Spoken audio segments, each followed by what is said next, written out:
Siapa tidak kenal dengan anak gadis kepada pengarah terkenal tanah air Aziz M. Osman dan Puteri Lily Lokman iaitu Ara Aziz.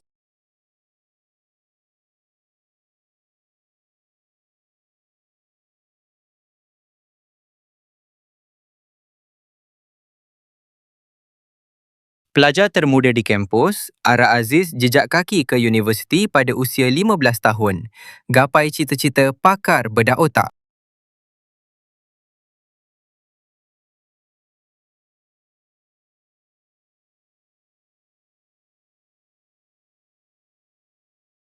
Selepas menduduki peperiksaan International General Certificate of Secondary Education (IGCSE) pada tahun lalu, pemilik nama Puteri Nur Azahra itu terus menjadi inspirasi selepas melangkah ke institusi pengajian tinggi.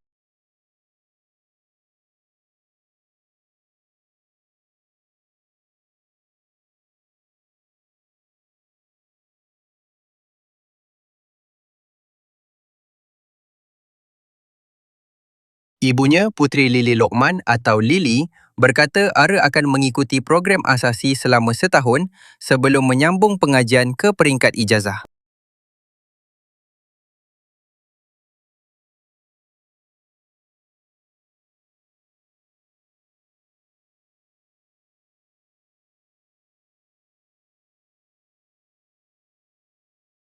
Lebih dikenali sebagai Ara Aziz, remaja itu dijadual memulakan pengajian dalam program asasi di universiti berkenaan pada 23 Julai ini.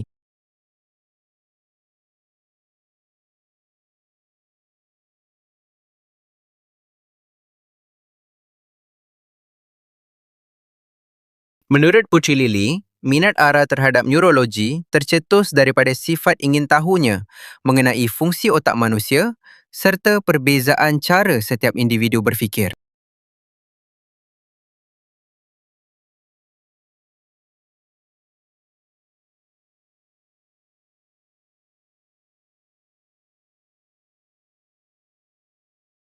Perkongsian tersebut menerima pelbagai reaksi positif daripada netizen yang rata-ratanya mengucapkan tahniah dan mendoakan agar Ara terus cemerlang dalam pengajian serta berjaya merealisasikan impiannya menjadi pakar bedah otak.